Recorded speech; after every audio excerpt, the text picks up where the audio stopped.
रामनवमी। ये व्रत चैत्र शुक्ल नवमी को किया जाता है। इस दिन भगवान श्री रामचंद्र जी का जन्म हुआ था। इस व्रत की चारों जयंतियों में गणना है।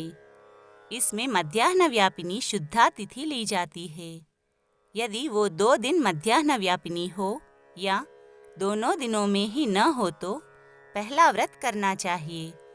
इसमें अष्टमी का वेद हो तो निषेध नहीं, लेकिन दशमी का वेद वर्जित है। ये व्रत नित्य, नैमित्तिक और काम्य 3 प्रकार का है।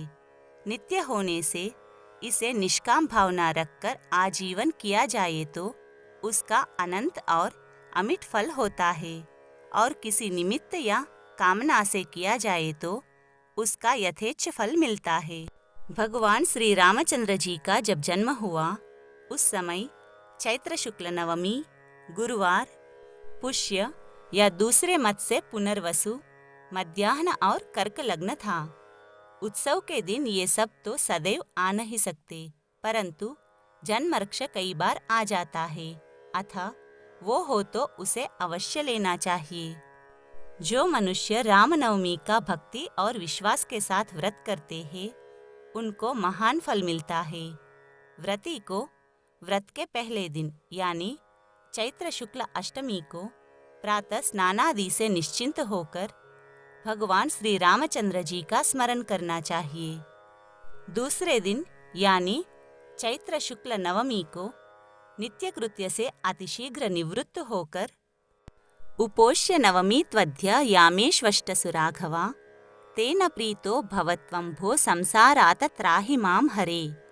इस मंत्र से भगवान के प्रति व्रत करने की भावना प्रकट करें और मम भगवत प्रीति कामनया राम जयंती व्रतमहं करिष्ये ये संकल्प करके काम, क्रोध, लोभ, मोह आदि से वर्जित होकर व्रत करे।